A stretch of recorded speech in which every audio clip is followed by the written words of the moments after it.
17 ans à la recherche d'un bébé.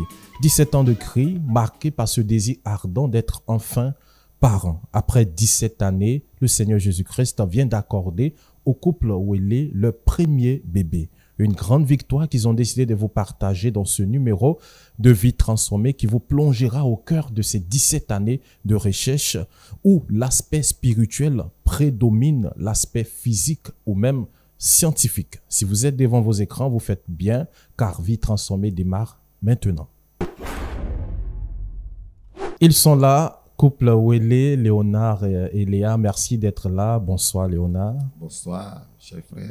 Merci beaucoup. Bonsoir Léa. Bonsoir, cher frère. Merci d'être sur ce plateau pour nous partager votre expérience, une expérience riche, 17 années à la recherche d'un bébé. Et là, on cherchera donc tout au long de cet entretien, on cherchera à savoir comment vous avez vécu ces 17 années en cherchant un enfant, comment le Seigneur est intervenu dans votre vie pour vous délivrer. Sûrement, nous allons recevoir de riches enseignements et leçons à travers cette expérience que vous avez vécue. Mais avant ça, nous allons d'abord chercher à savoir qui est le couple Ouellet. Je donne tout d'abord la parole à Léonard afin de te présenter à nos téléspectateurs. Merci. Je suis Ouellet Issa Léonard. Je suis un enseignant de profession et responsable des jeunes de la zone spirituelle de Mputo. Mputo est un quartier de la commune de Cocody à Abidjan, Côte d'Ivoire. Ok, donc responsable des jeunes de cette église, la CMCI de Mputo.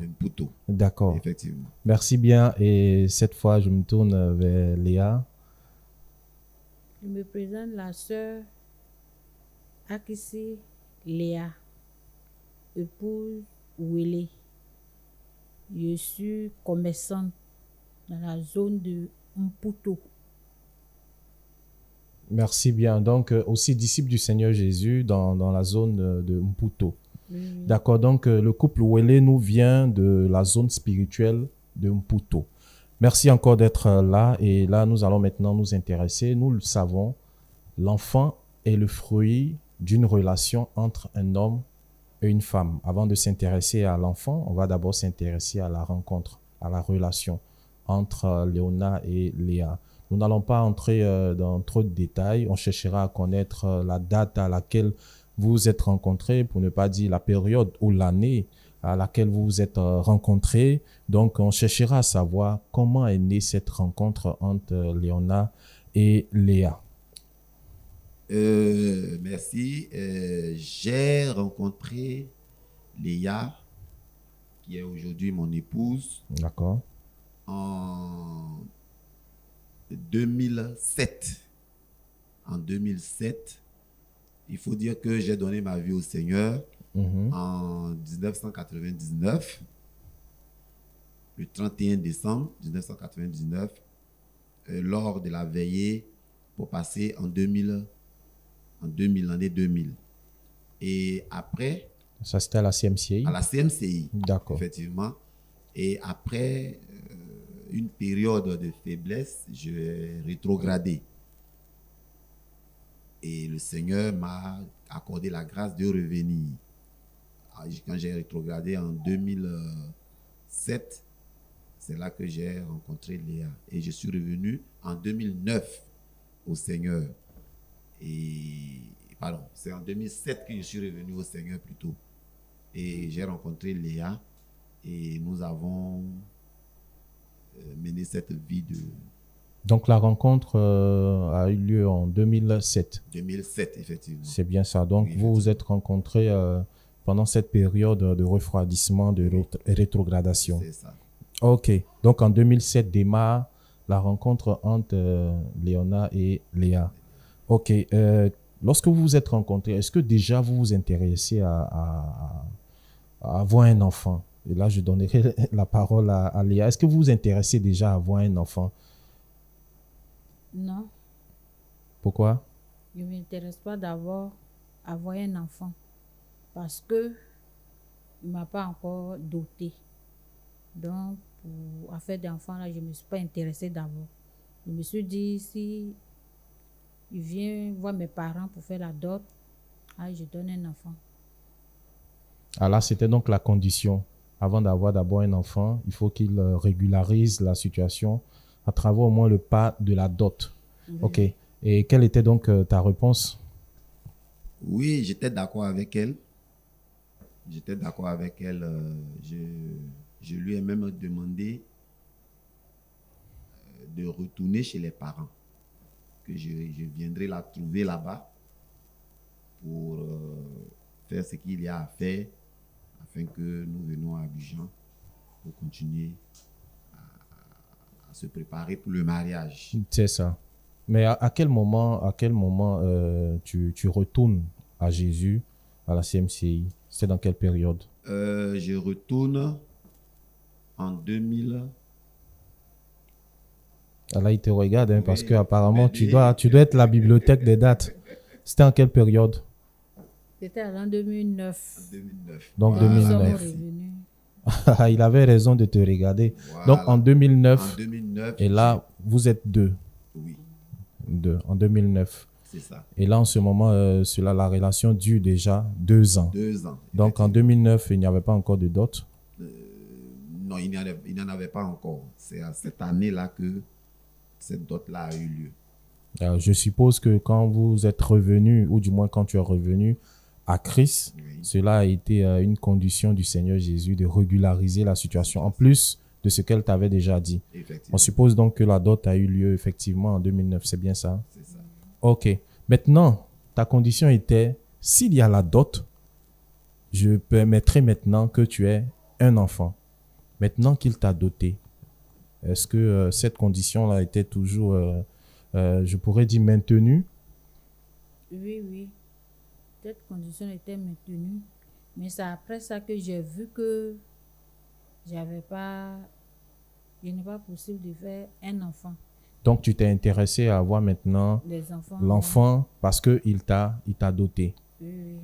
Mais je fais rien. On va parler un peu plus fort, s'il te plaît.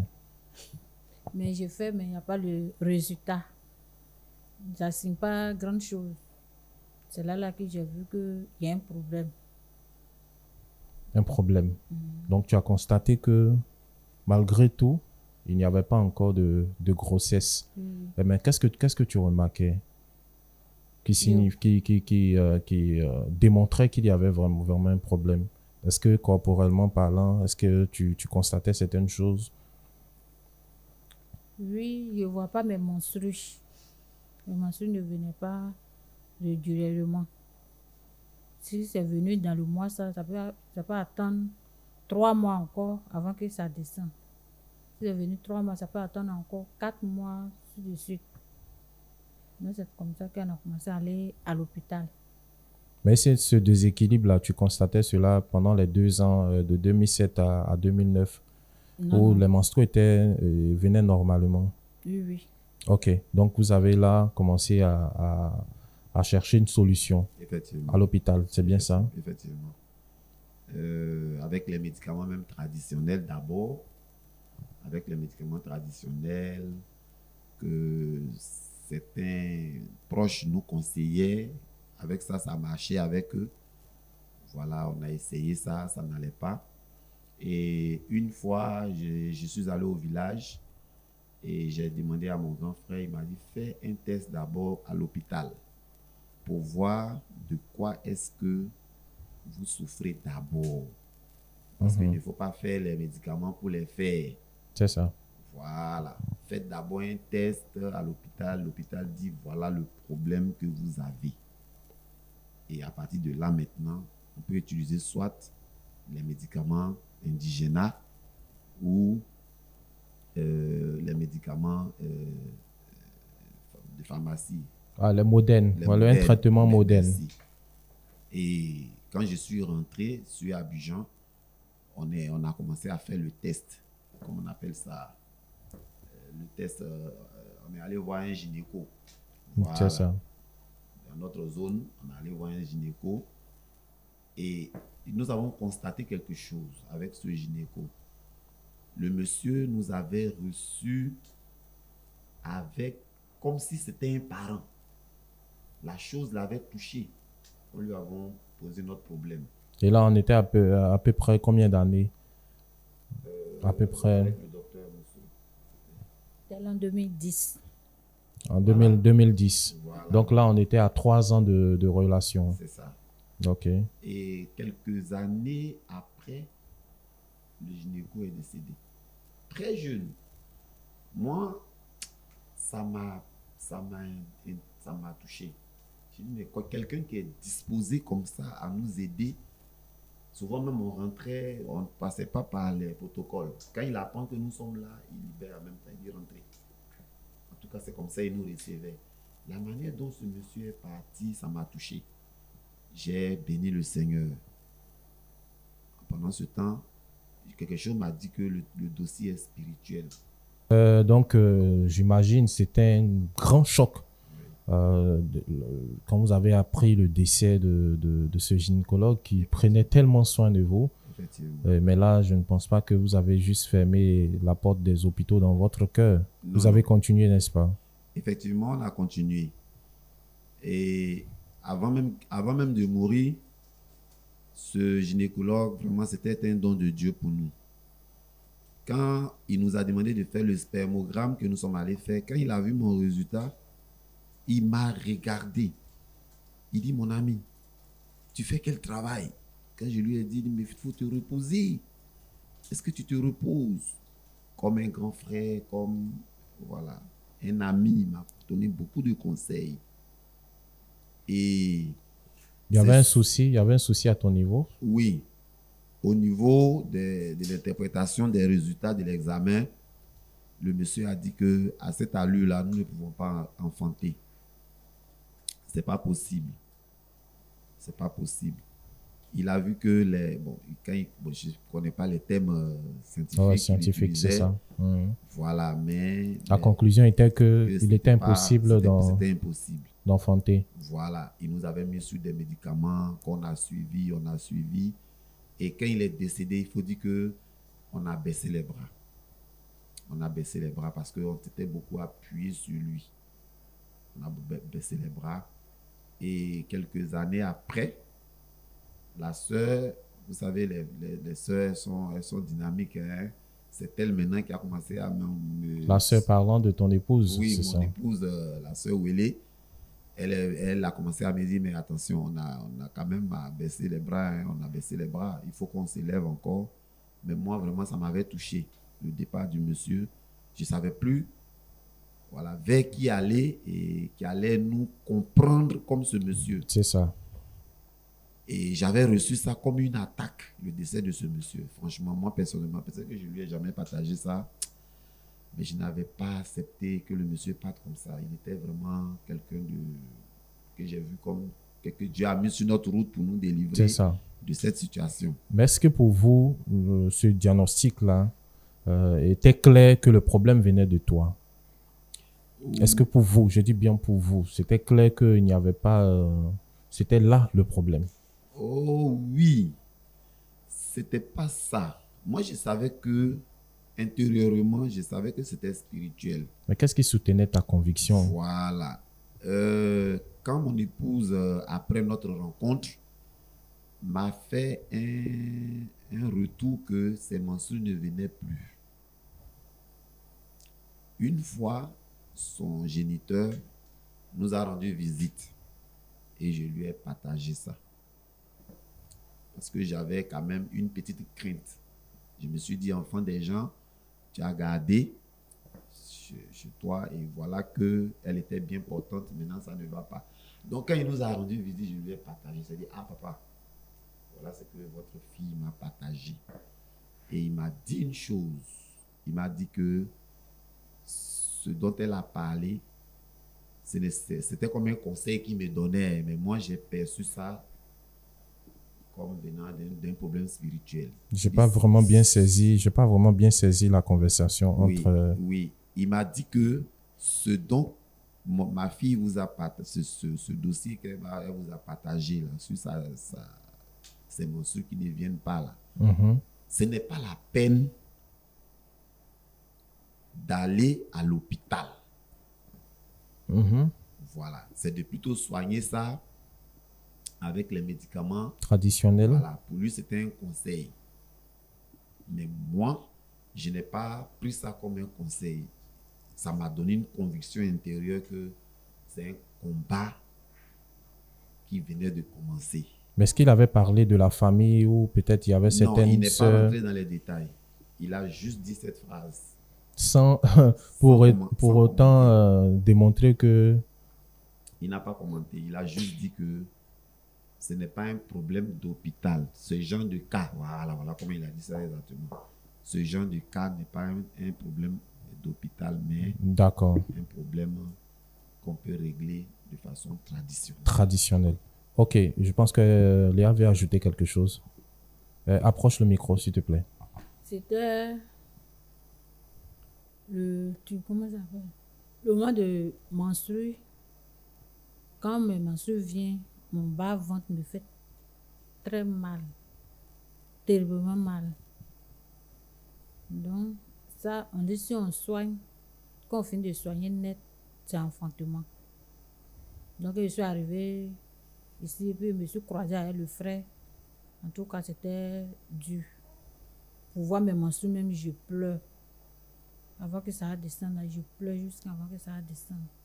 Donc, quand j'ai expliqué ça, au village là-bas, il n'a pas expliqué ça à quelqu'un. C'est mon mari seul qui a partagé. Maintenant, après ça, mon papa est venu, et puis il allait expliquer ça à mon papa. Jusqu'au village là-bas, quand on soigne net, tu prends 20. Donc, quand il a expliqué ça à mon papa a dit non, si c'est ça, il ne faut pas que vous allez partir à l'hôpital. Mais on va vous envoyer médicaments. C'est comme ça. Et qu'est-ce que vous avez fait par la suite? Après ce conseil-là, bien sûr. Après ce conseil, nous avons effectivement commencé à acheter les médicaments traditionnels. Les médicaments traditionnels, la sœur se soignait. Et nous nous sommes, dans ce traitement-là, nous nous sommes beaucoup appuyés sur la sœur par rapport à moi. Durant tout le processus, là, les 17 ans, là.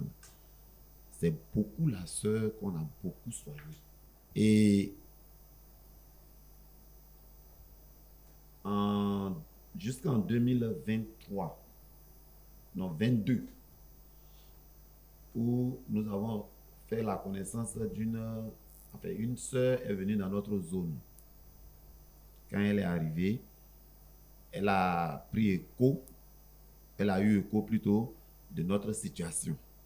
Parce que Une sœur, c'est une sœur biologique ou une sœur en Christ? Une sœur en Christ. Ok. Et elle a dit qu'elle connaît une dame au niveau de Port-Boué qui pouvait nous aider. Et quand elle te traite, elle, c'est avec la médecine. Quand elle te traite vraiment les 100% de La médecine moderne. Moderne, merci. Et nous avons suivi cette sœur-là, nous sommes allés. Après plein de traitements traditionnels, hein, plein. On en a fait plein. Ça a été un échec. Donc, en 2022, quand nous sommes allés trouver la sœur, effectivement, elle a sa petite clinique. Elle a sa petite clinique de fortune. Et elle reçoit les gens. Quand elle nous a vus, effectivement, ces genres de cas-là, les gens, franchement, ils nous écoutent. Voilà. Et nous mettons notre confiance et automatiquement, comme on nous a dit qu'avec les autres, ça marche, nous mettons notre confiance et on se donne entièrement à tout ce qu'on nous demande de faire. Comme ça fut le cas pour le gynécologue. C'est ça. C'était la deuxième personne comme ça qui a été prête à nous écouter à part ce gynécologue que nous avons évoqué premièrement. Et c'est comme ça, elle nous a fait faire encore un autre spermogramme en 2022. Mhm. Et les choses se sont révélées la même chose. Et un examen, j'oublie le nom de l'examen qu'ils ont fait faire à la sœur. D'accord. Elle aussi, elle a fait cet examen, toujours dans le sens de voir quel était le problème au niveau de nous deux. Mhm. Et il s'est avéré que la sœur, on a dit qu'il n'y avait pas de problème. Vous voyez un peu. Et c'est surtout toujours à mon niveau qu'ils ont découvert qu'il y avait un problème. Vous voyez. Mais moi, je savais que tout ce qu'ils sont en train de raconter. Je ne sais pas, hein, mais depuis que le vieux m'a parlé, là, j'étais plus distrait. J'écoute les docteurs, ils disent le truc. Voilà, le micro, s'il te plaît. C'est leur travail. Eux, ils disent ce qu'ils ont vu. Moi, je les écoute par respect, mais je sais que ce problème-ci, là, il est spirituel. Ok, donc le problème, il est spirituel. Tu as un problème au niveau des spermatozoïdes, tel que le disent les médecins. À son niveau, il y a un souci au niveau des menstrues. Ok, n'oublions pas, pendant que nous poursuivons notre entretien, n'oublions pas que vous êtes des enfants de Dieu. Oui. Quels étaient donc vos rapports avec le Seigneur Jésus, avec les frères, avec l'Église, par rapport à cette situation? Bien sûr, comment vous l'avez traité au niveau de l'Église? Parce qu'il faut signifier que la CMCI, la communauté à laquelle vous appartenez, met une emphase sur la délivrance. Et avec ta conviction que le problème est spirituel, comment vous avez géré ça? On faisait des jeûnes, mais des coups jeûnes. Et ce n'était pas trop concentré. C'est-à-dire, ça te traverse l'esprit comme ça. Et si je prenais 3 jours de jeûne complet pour voir si le Seigneur peut intervenir, des petits trucs comme ça, 6 jours, pour voir si le Seigneur peut intervenir. C'est comme ça que je gérais ça. Et effectivement, je priais, je jeûnais. Et dans les assemblées, quand on a les réunions de prière, les réunions de prière dans nos assemblées de maison, à chaque fois, on donnait le sujet. Même des réunions comme ça de prière de la zone, qui a un sujet, on lève la main, on donne le sujet. C'est comme ça, spirituellement, qu'on réglait ce problème-là. En voyant un peu l'expression de ton visage, c'est comme tu es juste en train de me dire ou de nous dire que vous priez, mais ce n'était pas avec fardeau. C'était pas avec fardeau. Ok. Donc, jusqu'à ce que l'aspect spirituel va se confirmer. Là, on donnera la parole à Léa. Oui. Il y a quelque chose à signifier. Je voulais dire. Pendant que le docteur dit que mes spermatozoïdes ne sont pas normaux et que la sœur n'a pas de problème, elle ne voit pas ses menstrues. Je sais pas si vous comprenez. C'est ça, très bien. Il y a un problème. Moi, quand il dit ça, moi, je ne rentre pas dans les débats. Je ne leur pose pas de questions, mais ça m'étonne seulement. Intérieurement, mais comment vous ne trouvez pas de problème? Mais elle ne voit pas. On leur dit ça. Il n'y a pas de... Elle ne voit pas. C'est la personne est venue. Non, elle est normale. Ils voient, il n'y a pas de kiss. Comment on appelle l'autre là? Il n'y a pas de fibrome. Bon, elle est dans les dispositions. Mais madame, vous n'avez pas de problème, rentrez. Mais nous, on est à la maison, on ne voit pas les femmes normalement, voilà. On ne voit pas les menstrues. Pourtant, c'est moi, on trouve qu'il y a un problème de... Il y a quelque chose qui n'est pas correct dans l'analyse. Mais comme je continue à le dire, depuis que le vieux m'a parlé, on ne pouvait pas me distraire. Elle-même, comme c'est son papa, souvent je n'aime pas lui dire ça trop pour ne pas... Voilà. Mais je sais que nous devons traiter ça plus spirituellement. Et à elle, souvent, je lui disais, Dieu va nous donner des enfants. Cet aspect spirituel ou cette conviction que ce problème est spirituel va être confirmé par une expérience qu'a vécue Léa. Oui. Mais il faut préciser, comme tu me disais, c'est une période où tu étais faible, tu n'étais pas vraiment affermi dans les voies de Christ. Et l'une de tes sœurs va donc te visiter et va te demander de l'accompagner quelque part. Que s'est-il passé par la suite? Quand ma soeur m'accompagnait quelque part, je suis arrivée là-bas, il y a une marabout. C'est elle qui t'a demandé de la suivre pour aller faire quelque chose? Oui. Mais elle ne m'a pas expliqué, on s'en a fait quoi? On ne m'a pas expliqué de quelque chose. Maintenant, on arrive là-bas, le marabout dit, je ne peux pas faire enfant. Non. Et après ça, je suis venue demander à ma mère. Et puis, ma mère m'a détaillé que son papa était mon grand-père. C'est ça. Il est allé au champ et puis il a ramassé 2 agneaux de moutons. Donc, il est venu au village et puis il a demandé, les villageois, il les a demandé que c'est pour que... Avant qu'ils ne prennent les 2 agneaux, il y a eu quelque chose aussi qui s'est passé dans sa vie. Ton grand-père. Oui, oui. Il a enceinté une femme et puis il a refusé la grossesse de cette dernière-là. Donc, la dernière-là l'a maudit.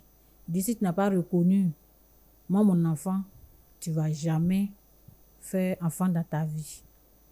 Donc, c'est dans sa vieillesse que il allait au champ et puis il a ramassé 2 agneaux de moutons. Et puis, il est venu demander dans le village que, il a ramassé des agneaux de moutons, que quelqu'un a fait tout. Il a demandé, il n'a pas vu de propriétaire. Donc, il allait voir. On dit non, ce sont tes enfants, tu sont là, qu'on ne peut pas te donner garçon. Parce que tu as refusé là, c'était garçon. Mais on te donné 2 filles. Plus les 2 agneaux que tu as ramassés là, ce sont les femmes. Les agneaux de moutons là, ce sont les femmes. Donc on te donné 2 filles. Mais les 2 filles, la première, il faut l'adorer. Et la première, il faut l'adorer. On l'appelle Monisso, il faut l'adorer. Mais deuxième, il faut l'appeler Mosangué. Mosangué, ça veut dire qui peut sauter les fourmis noires, qu'ils sont nombreux. Donc c'était comme ça que ma mère m'avait expliqué. Et effectivement, ton grand-père, il a eu 2 enfants, Oui, 2 oui. filles. Oui, oui. D'accord. Il avait les 2 filles. Et parmi ces 2 filles, il y avait aussi ta mère. Oui, oui. Et qu'est-ce qui s'est passé par la suite? On est toujours dans l'explication, hein. Maintenant que ta mère naît. Ma mère naît, elle aussi, elle rentre dans son foyer. Il n'y avait pas d'enfants. Ils sont 3. 3 femmes que mon père a mariées. Tous les 2 autres, Elles ont eu des enfants. ils ont eu des enfants. Mais ma mère, Le micro, s'il te plaît. oui, ma mère n'arrive pas à faire enfant. Jusqu'à ses rivales même se moquaient d'elle. Jusqu'à un jour, je ne sais pas si elle allait voir quelqu'un. Là, je ne sais pas. Elle ne m'a pas expliqué. Un jour, elle était là. Elle n'a pas vu ses menstrues. Elle dit à mon papa qu'elle est enceinte. Mon papa dit c'est faux. Qu'elle ne peut pas tomber, elle ne peut pas prendre ventre. Que c'est faux. Ses rivales aussi, ont pris ça, se sont moqués d'elle. Que c'est foutu couché, elle a mangé. À cause de son ventre est comme ça. Jusqu'à 9 mois arrivé. Le micro. Jusqu'à 9 mois arrivé, elle a accouché. Elle a fait une fille. Donc, c'est comme ça. Et il y avait aussi quelque chose. On disait, je pense, elle a dû oublier un détail. Oui, Hein. oui. C'était dit que la fille qui allait ressembler à sa mère n'allait pas pouvoir enfanter. Et quand tu regardes la sœur, elle ressemble à sa mère trait pour trait. Puisque sa maman a eu des enfants, c'est elle qui ne devait pas en faire. Et donc, le sort tombait sur l'une de ses filles qui allait lui ressembler. Donc, pour que sa mère ait des enfants, il va falloir, certes, elle en aura, mais celle qui va aussi la ressembler Voilà. sera celle qui va récolter la malédiction de la stérilité. De la stérilité. Effectivement. Et je me suis dit, quand j'ai appris cette histoire, je ne le savais pas au début, je me suis dit que voilà ce qui explique notre combat. Voilà. Et quand est-ce qu'elle m'a relaté ces faits-là, je me suis automatiquement référé à ce que on m'avait dit, ce n'est pas une affaire d'hôpital. Je comprenais pourquoi ma conviction était forte, que c'est Dieu qui allait nous délivrer. Et pendant notre combat, les 17 ans de combat, il y a une chose pendant les nuits froides, je recevais comme ça dans mon esprit que c'est comme si les choses se passaient de sorte qu'il y ait divorce. Alors, j'allais en venir pour demander, mais bon, 17 ans, sans enfant, quels étaient vos rapports? Vous deux, hein? Vraiment, Comment était l'ambiance à la maison? Je l'ai aimé. Ça, le Seigneur m'a donné la capacité de montrer à Satan, comme je le disais, c'est comme si c'est quelque chose qui avait été mis là pour qu'elle soit délaissée, personne ne la marie. Et le Seigneur m'a donné la capacité de l'aimer malgré ça. Elle est assise là, hein. Je ne lui ai jamais fait asseoir, je ne l'ai jamais fait asseoir plutôt pour mettre ça sur la table. Pourquoi depuis là, elle a été toujours à l'aise. C'est souvent mes parents qui en C'est parlaient. ça. Et qu'en est-il des parents, les rapports avec les parents? Voilà, c'est la famille. Quand je suis allé leur présenter mon épouse, puisque j'ai quitté le village très tôt, à l'âge de 9 ans, et j'ai reçu comme ça qu'il faut que j'aille quand même montrer à mes parents que le petit qui est allé à Abidjan là, vraiment a eu maintenant une femme. Et après les inviter au mariage. Ils m'ont donné des conseils là-bas. Que voilà, ça fait combien d'années déjà vous avez passé? J'étais déjà au courant que voilà, je vivais avec une femme. Et vous n'avez pas d'enfant, tu veux la garder pour le mariage. Vraiment, je te conseille de ne pas la laisser. Ce sont eux qui faisaient de ça une affaire. Sinon, moi, j'ai dit au Seigneur que je n'ai pas épousé Léa pour des enfants premièrement. Je l'ai épousée pour te servir. Maintenant, si tu nous bénis avec des enfants, à toi la gloire. Si tu ne l'as pas fait, sois béni. En tout cas, on réalise clairement que votre foi en Christ, malgré cette situation, était toujours enracinée, était boostée. La foi allait de croissance en croissance, jusqu'à ce qu'en obéissance même à Dieu, vous avez décidé de vous marier. C'était en quelle année? Ça, c'est notre bibliothèque de date. Hein? Oui. Ah, mais là, si tu le regardes, tu me trahis. Hein? C'était en quelle année, le mariage? En 2015. En 2015. Donc, en décembre 2015. 12 décembre 2015. Donc, vous avez régularisé cette situation devant Dieu et devant l'état civil. OK, donc, toujours là, en 2015, c'est-à-dire que 6 ans, pour ne pas dire 8 ans, après cette première rencontre, toujours pas d'enfant. Et il va arriver donc une année où là, avec tous ces dits qui corroborent cet aspect spirituel-là, va vous emmener à une prière intense pour déclencher la situation. J'espère que je ne suis pas très rapide. Je te donne la parole. Oui. Et effectivement, ayant tout essayé, nous avons eu la conviction que le sujet était vraiment purement spirituel. Que la médecine ne pouvait pas régler notre problème. Et qu'elle soit moderne ou traditionnelle. Et un jour, mon épouse m'a approché pour me rendre un témoignage d'une sœur qui venait d'arriver dans notre zone, qui venait d'être gagnée. Et après le renversement des principautés, elle a conçu une fille. Et elle et mon épouse en ont parlé. Je pense que comme elle est là, elle va bien relater le témoignage de cette sœur-là, qui lui a dit que elle avait jeûné un peu plus. Elle a fait tout. 40 jours là. Elle a fait tout. Donc c'est après ça maintenant, elle a pu rentrer dans ces bénédictions qu'elle cherchait, puisqu'elle cherchait un enfant. Elle a déjà fait des enfants, mais il n'y a pas de fille dedans.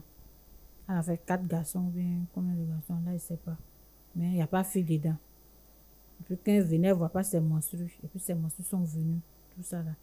Donc c'est là qui m'a boosté à faire jeûne de 40 jours là aussi. Il faut préciser que tu ne t'intéressais pas du tout aux jeunes. Oui.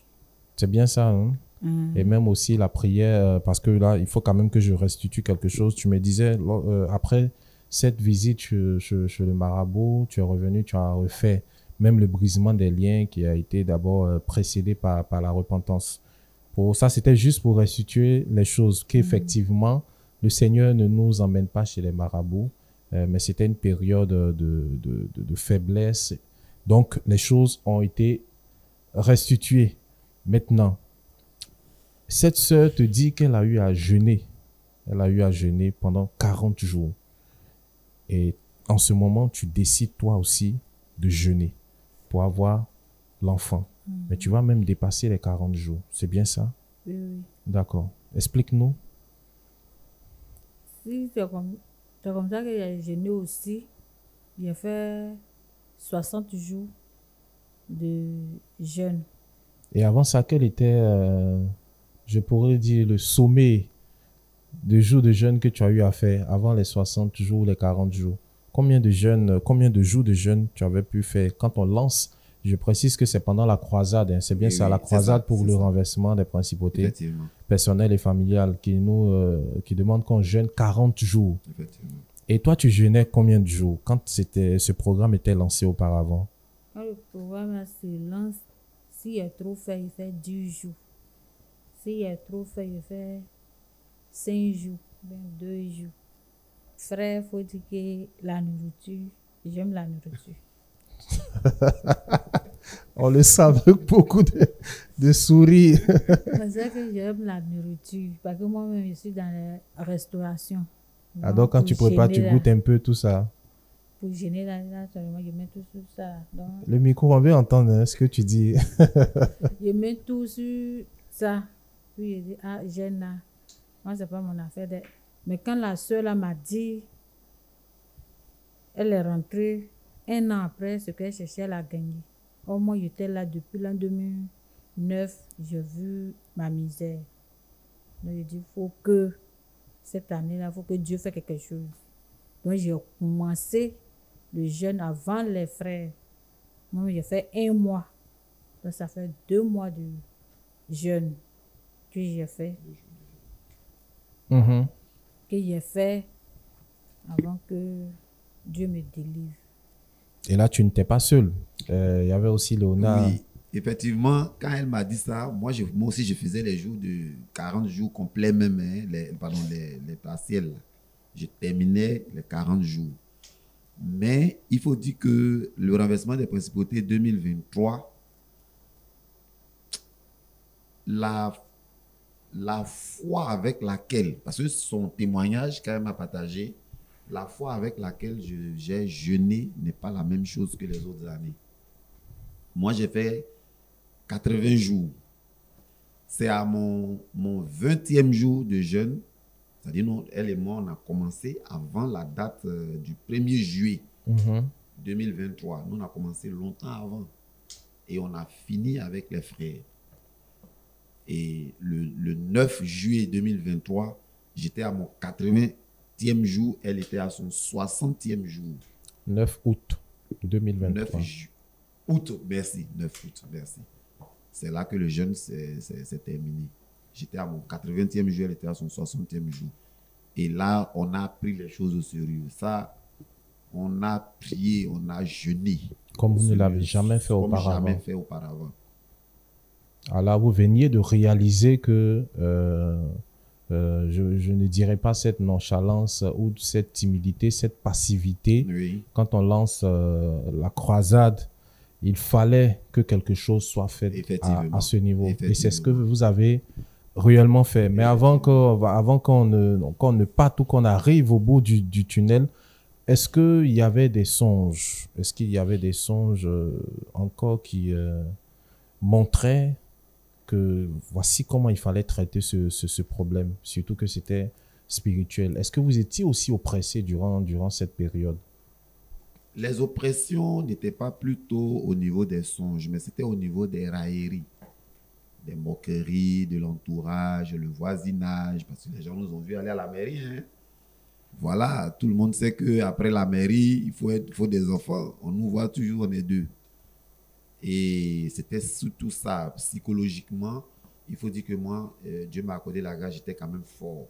Mais la sœur, il fallait qu'à chaque fois, tu l'encourages, tu l'exhortes. Voilà.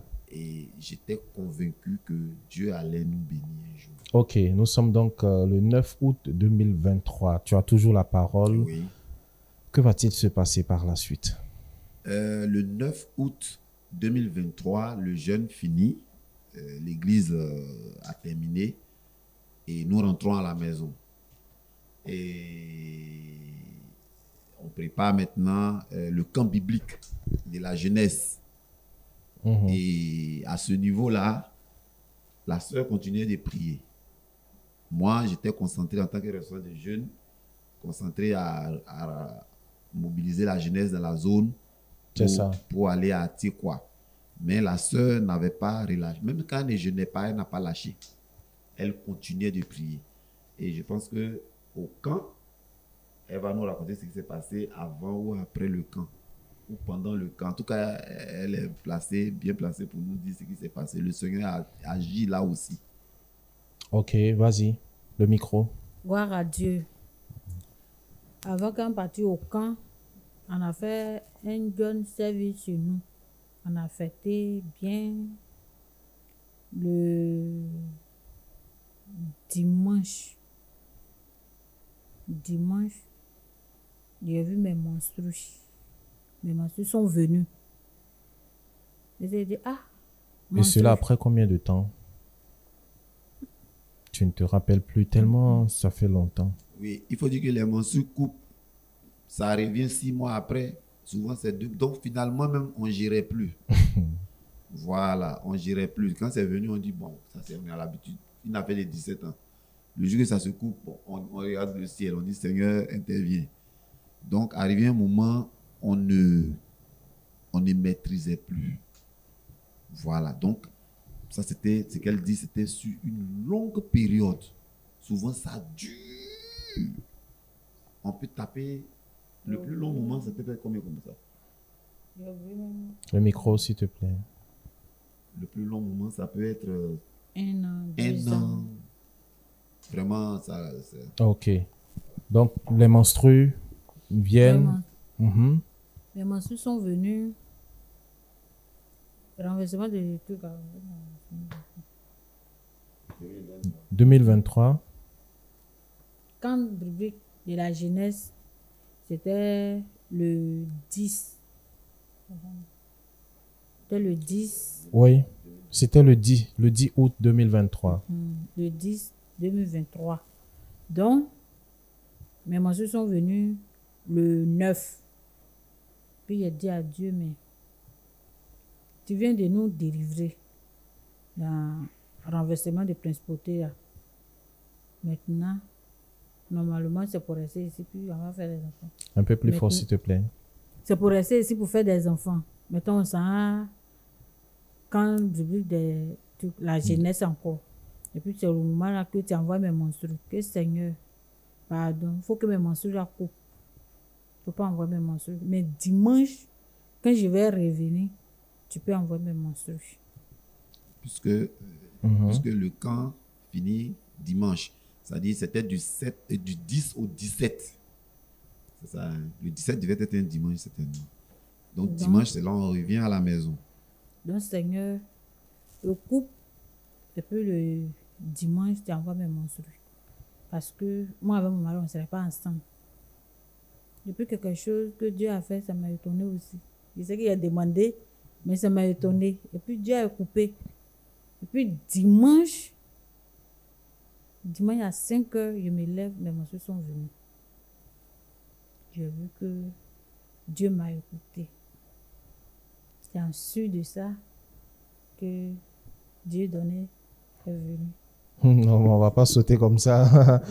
Oui, comment la nouvelle t'a été annoncée? Qu'est-ce qui s'est passé? Quels étaient les signes? Le camp est fini. Nous sommes rentrés à la maison. Nous étions maintenant en plein août. La vie était normale, comme d'habitude à la maison. Elle était dans sa restauration, moi j'étais dans mes activités. Septembre, la vie était toujours normale. En octobre, c'est là que la sœur se plaignait de de sa santé. Donc la vie a commencé à être anormale. Voilà, a commencé à être anormal, comme le dit le frère. Elle vient, elle me dit, ah, je ne me sens pas bien. Bon, tu ne te sens pas bien. Habituellement, quand elle dit je ne me sens pas bien, je lui impose les mains, ça passe. Les petits maux de tête, ça passe.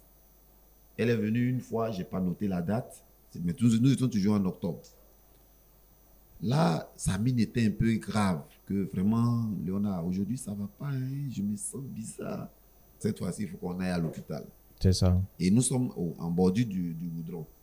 Donc, on a arrêté un taxi.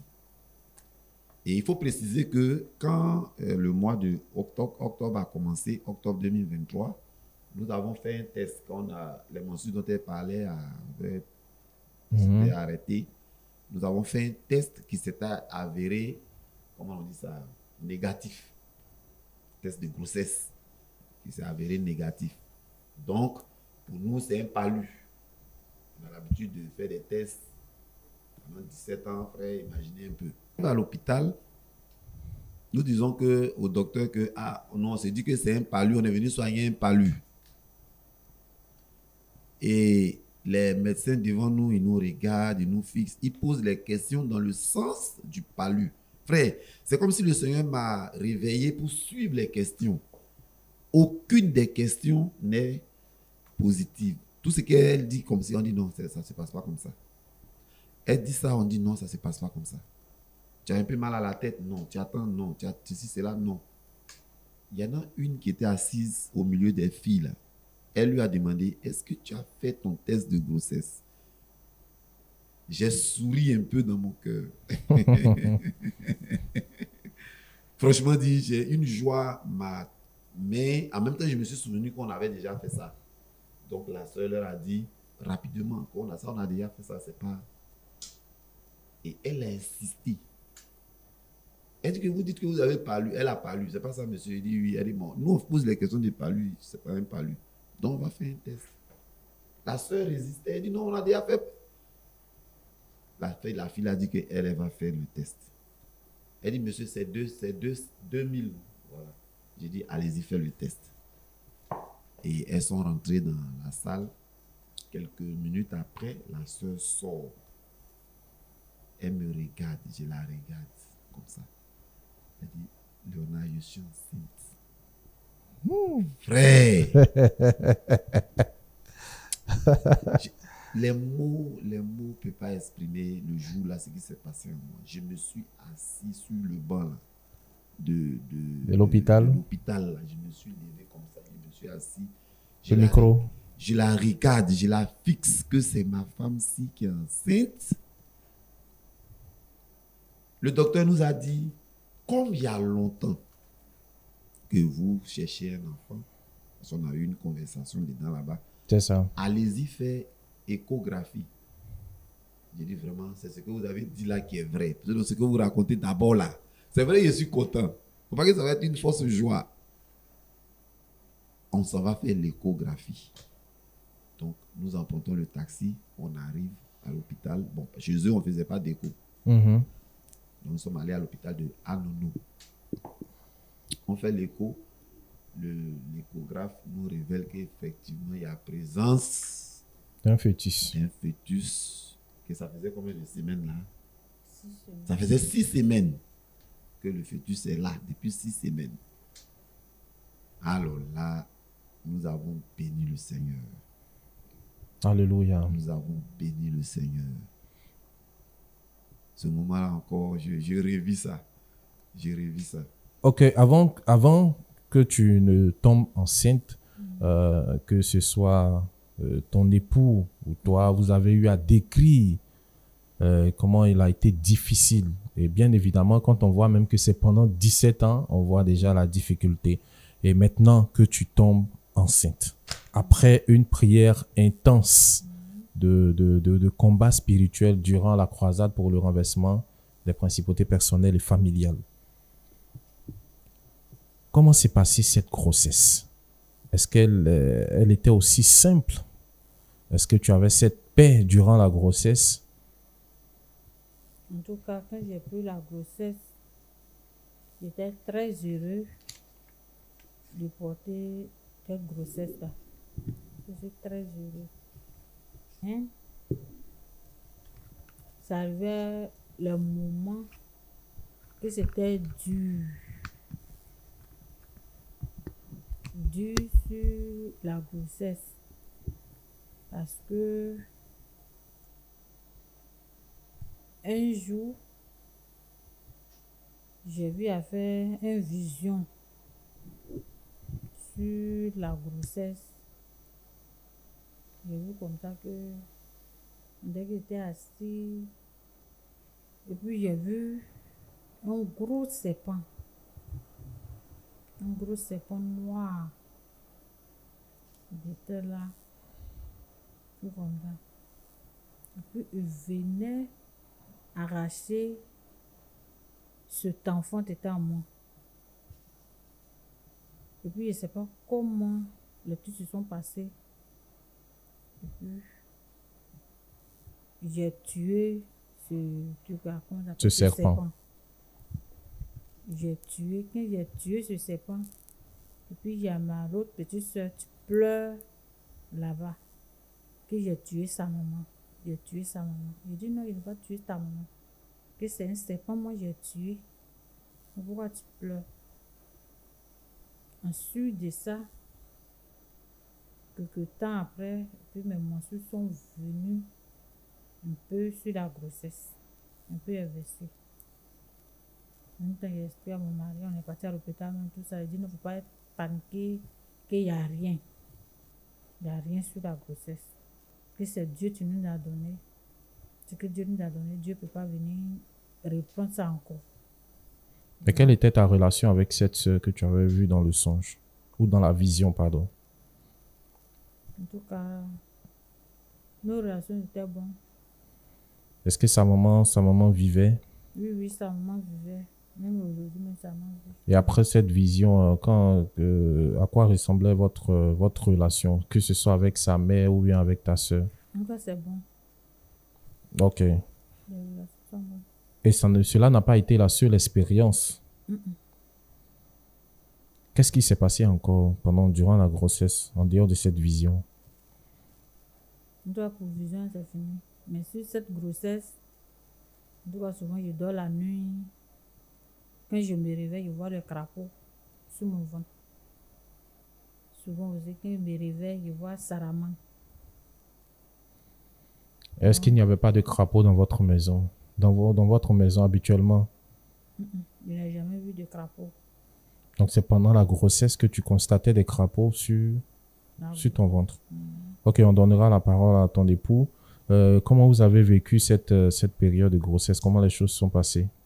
Oh, les choses, elle me faisait il faut dire que c'est à son niveau.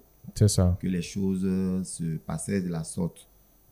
Donc, quand elle me partage, on prie. Quand elle me partage, on prie. Voilà. Voilà comment... il faut dire que le Seigneur m'a accordé la grâce d'être toujours serein, de lui dire toujours que cet enfant que tu portes, tu vois toi-même les circonstances dans lesquelles il a apparu dans ton ventre, dans ton sein. Et donc, sois dans le repos. C'est un combat de Dieu lui-même. Il va suivre ça jusqu'à la fin. Et c'est ce qui s'est réellement, c'est ce qui s'est réellement passé. Et là, 9 mois, considérons 9 mois se sont écoulés avec tous les péripéties, mais 9 mois se sont écoulés et l'enfant naît le 23 juin. Ah, mais pourquoi à ce niveau-là, notre bibliothèque est en train de perdre, hein? C'est le 23 juin 2024. Donc, le 23 juin 2024. À l'hôpital général de Benjerville. À l'hôpital général de Benjerville, naît une fille ou un garçon? Un garçon. Un garçon du nom de... Du nom de Wele Jean Dieudonné Miracle. Waouh! Wele Jean, nom de Dieu? Don de Dieu? Non, Dieu donné. Dieu donné. Oui. Ah, Dieu donné. Bon, don de Dieu, Dieu donné. Miracle. Miracle. Ok, après 17 ans, enfin, Jean de Dieu. C'est ça, non? Dieu donné. Et Dieu donné. Jean Dieu donné. Jean Dieu donné. Ok. Donc, après 17 ans, voici donc ce bébé tant attendu. Et là, grande fut votre joie. Donc, cela démontre que c'était réellement un combat spirituel, que ce soit avant la grossesse et même pendant Dans la grossesse. Mais le Seigneur est toujours victorieux. Amen. Comment la nouvelle a été perçue en famille? La plupart du temps, les gens étaient contents Ok. d'apprendre que nous étions vraiment, nous avons été délivrés par Dieu. Le micro. Oui. Les gens, Ok. et on disait même que ça confesse que c'est Dieu. Parce que notre histoire est connue de tous. 17 ans, tout le monde voyait et que c'est Dieu qui fait ça. Qui a C'est fait ça. Mais est-ce que au niveau de ta famille, il était connu clairement qu'il y avait une malédiction de la stérilité dans ta famille? Est-ce que c'était quelque chose qui était connu? En tout cas, je n'ai pas vu ça là-bas. Au sein de ta famille, hein? Ok. Toute ma famille fait enfant. Côté de mon père et côté de ma mère, tout le monde. Est-ce qu'il y a eu quelqu'un qui vous a une fois confessé au sein de la famille dont les déclarations portaient préjudice? C'est-à-dire des déclarations qui soient un mécontentement qui est voilé, qui est caché. Est-ce qu'il y a eu un cas comme ça au sein de la famille? Non. Pas du tout. Non. Ok. D'accord. Là, l'enfant est né. Nous sommes pratiquement au bout du tunnel. Après 17 ans, le Seigneur a agi et le Seigneur a emmené à l'existence l'exaucement de vos cris pendant 17 ans. Nous bénissons le Seigneur et pour moi, c'est quand même important de vous poser la question particulièrement à Léonard. Que représente pour vous le renversement des principautés personnelles et familiales? Le renversement des principautés personnelles et familiales. C'est une puissante arme que le Seigneur Mais nous le a, micro. que le Seigneur nous a donné pour nous rendre heureux. Les bénédictions matérielles, spirituelles que effectivement les démons et les hommes méchants nous avaient arrachés, Dieu a effectivement décidé de nous les redonner. Je suis l'un des bénéficiaires de ce programme-là.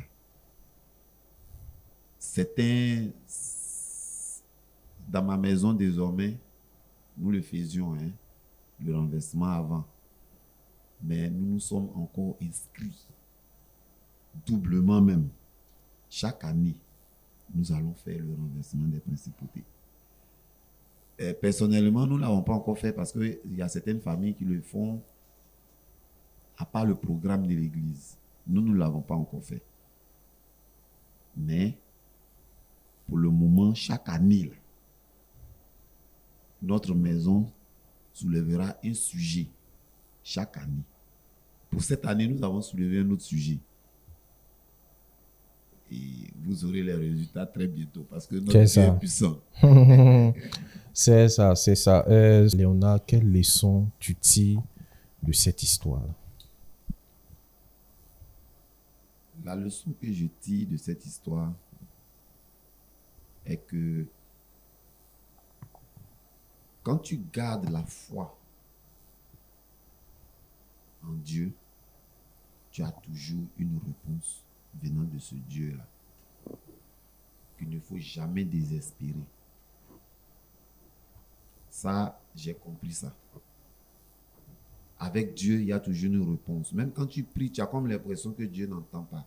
Mais il est en train de noter pour répondre au moment opportun. Ça aussi, j'ai compris ça. Ça peut durer le temps que ça va durer. Mais Dieu répond toujours. Et ça, je ne vais jamais oublier ça. Jamais de la vie. Et les difficultés désormais qui sont dans ma vie, j'ai dit à Dieu que c'est devenu une chanson à la maison. Dieu va nous aider. Tous mes enfants savent ça maintenant. Enfin, les filles qui sont avec moi à la maison, c'est devenu notre quotidien. Dieu va nous aider. Quand on me soulève un dossier, et quand il dit Dieu va nous aider, ma pensée est fixée sur l'enfant. Je le regarde. Quand je suis dehors, souvent j'oublie que je suis un père. Puis c'est quelque chose qui me rappelle que tu as un enfant à la maison. Vraiment, c'est simplement merveilleux. C'est ça. C'est ça, c'est simplement merveilleux. Dieu est vivant. Dieu est réel. Dieu est réel. Il est vivant. Il exauce les Amen. prières. Amen. Et avant qu'on ne termine, parce que tout à l'heure, au nom du couple, tu vas t'adresser à nos téléspectateurs, en particulier ceux qui recherchent, qui veulent aussi avoir un enfant. Tu t'adresseras à ces personnes. Mais avant ça, il faut préciser qu'au niveau de la zone de Mputo, tu es non seulement responsable des jeunes de l'église de Mputo, mais tu es aussi dirigeant d'assemblée, c'est ça? Oui, je suis dirigeant d'assemblée, faiseur des disciples. Et ça, c'est depuis quand? Je suis dirigeant des jeunes depuis les années 2010. 2010. Ok. Voilà. Quand le pasteur Hassan Dongui était encore notre dirigeant là-bas. D'accord. Donc, depuis 2010. Et je veux faire ressortir là que tu servais le Seigneur. Ta foi s'est affermie. Et même dans cette posture, tu as recherché la délivrance. C'est quand même important de signifier. Tu n'es pas un rétrograde. Tu es quelqu'un, tu as accepté Jésus. Pareil aussi pour ton épouse, avec ses propres dits, sa foi s'est affermie pratiquement depuis 2012. Et vous êtes tous au service du Seigneur. Et il était important de rechercher, malgré cette position-là, la délivrance. Et là, maintenant, nous te donnons l'occasion de t'adresser à nos téléspectateurs, en particulier ceux qui en face d'un besoin. Cela peut-être dure plusieurs années, spécifiquement les enfants. Qu'est-ce que tu as à dire à ces personnes? Tu regardes la caméra juste là. À toutes les personnes qui vivent encore cette situation de recherche d'enfants, moi je ne vais pas appeler ça la stérilité. Je peux dire qu'il n'y a pas d'homme stérile ni de femme stérile. Et le conseil que je peux te donner en tant que couple, il faut mettre toute ta confiance dans le Seigneur Jésus-Christ. Il est réel. Jésus est réel. Je ne sais pas comment l'expliquer, mais regarde-moi. Pendant 17 ans, en train de chercher les médicaments, en train de chercher les solutions. Aujourd'hui, je suis père. Regarde-nous plutôt, nous sommes devenus des parents. Au départ, quand nous écoutons les témoignages à Tikwa, quand quelqu'un dit que Dieu a fait ça pour lui, souvent tu peux penser qu'il est en train de s'amuser. Mais c'est la réalité. Jésus est réel. Il fait entrer dans le bonheur. Donc ce n'est pas la peine de regarder à gauche et à droite. La solution n'est pas à gauche et à droite. Et les regards fixés sur Jésus. Quel que soit le nombre d'années, quel que soit ce qui se dit de toi, aie confiance en Jésus. Prie et accroche-toi à lui. Il va te répondre, certainement, comme il nous a répondu aujourd'hui. Quand Jésus a délivré, on ne sent pas ça. On vit ça. Donc, je ne peux pas t'expliquer. Mais quand ça va t'arriver, tu me comprendras. Que Dieu te bénisse. Amen. Et cela vous arrivera certainement. Ça va t'arriver certainement. Merci, frère Léonard. Merci, sœur Léa, le couple Ouélé. Merci. Que Dieu vous bénisse abondamment et merci d'avoir partagé cette expérience, cette belle expérience, ce témoignage sur le plateau de Vie Transformée. Merci beaucoup. Ok, merci. L'exercice n'a pas été facile, mais ça a été très intéressant. Merci pour tout ce que nous avons appris à partir de votre témoignage.